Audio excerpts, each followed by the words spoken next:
but we have drugs that we use in animals and humans all the time. So to just say that ivermectin is just a horse treatment or an animal treatment is absolutely lunacy. It's a treatment that we have been using for a long time to treat parasitic infections. And we have been learning over the literature for a long time that it has been a treatment for viruses. And then brilliant doctors started to theorize that, okay, we're dealing with patients that are dying of COVID-19 or getting really sick from COVID-19, and we need to use maybe ivermectin to help them. And then they started noticing, wow, it's miraculous that this is actually helping my patients so much.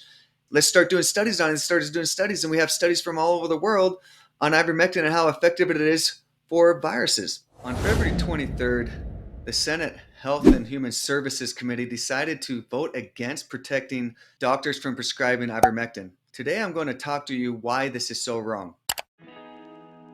I'm Dr. Jake. I'm a naturopathic medical doctor and integrative physician in Utah. On this channel, I talk about how you can heal your body naturally without harmful drugs and surgery. Be sure to subscribe for more videos like this.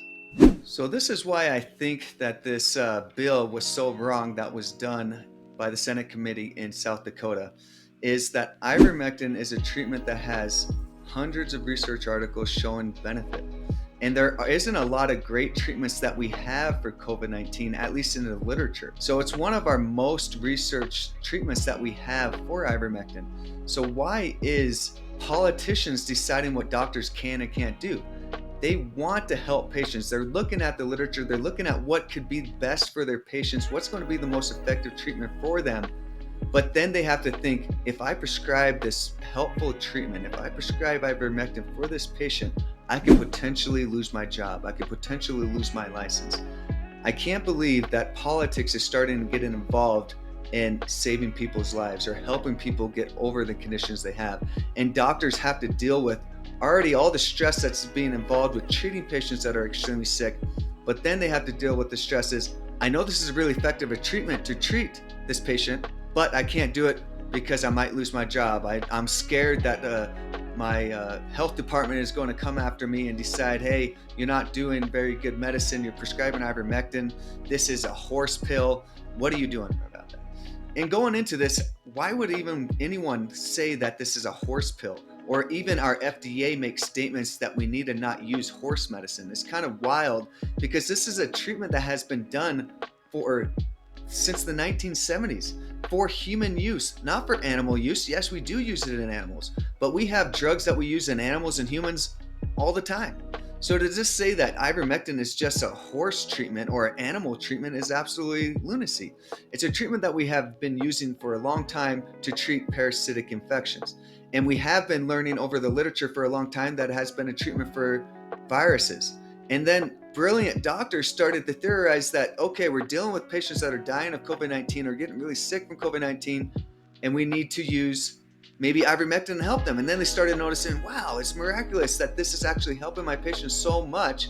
Let's start doing studies on it. Started doing studies, and we have studies from all over the world on ivermectin and how effective it is for viruses. And what's really interesting, in my field of medicine, it is something that I have been using for a while for chronic infections, and we have been using it for helping patients with cancer because there is anti-cancer properties that have to deal with ivermectin.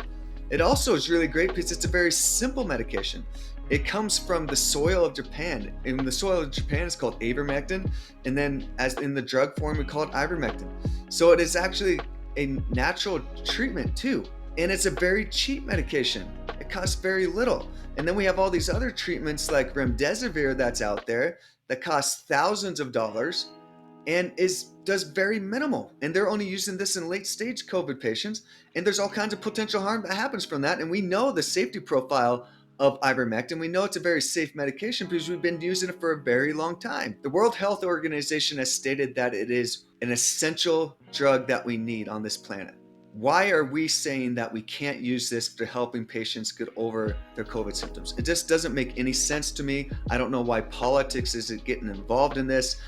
We understand how ivermectin works greatly. At the Senate committee, there was a Dr. Merrick, which is one of the most published critical care doctors, talking about how ivermectin is a godsend and something that's very beneficial to help patients. So It blows my mind how the Senate in South Dakota can say, or North Dakota, I forget the exact one, could say something like, we're not going to help you, we're not going to protect you. You could prescribe ivermectin, but we're not going to protect you if your health board comes after you. It's just crazy there. This doesn't make any sense to me. We have doctors all over the world talking about very, very intelligent, very highly published doctors that are talking about the use of ivermectin and how they've seen benefit in it, talking about all the literature that's involved in it, and they just keep on censoring it.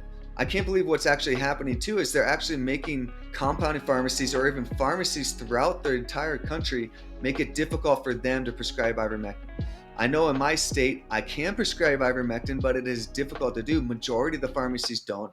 I have to go to compounding pharmacies to be able to get it done because no other big pharmacy is prescribing it.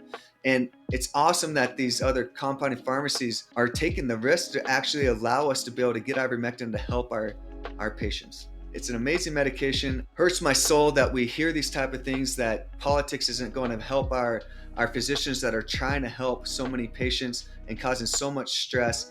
And it really just sounds like, are they really about helping people or not?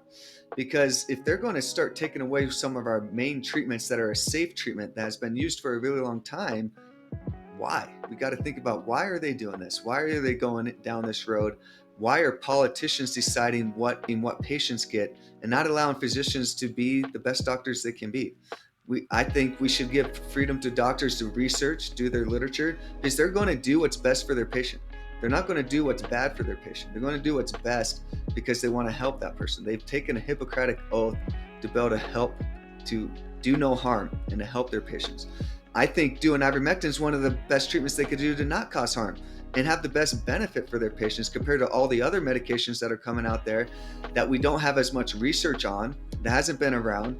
They're emergency use authorized, meaning they haven't gone through all the safety data or even the effective data to see that it's actually a great treatment. So that's my rant on ivermectin. I think it's a great medication. We have all kinds of literature on how it works, the mode of mechanisms. I think it is a great treatment for COVID and many other chronic illnesses. I'm Dr. Jake with integrativemedica.com. If you want more information on how to heal your body naturally, click on the next video.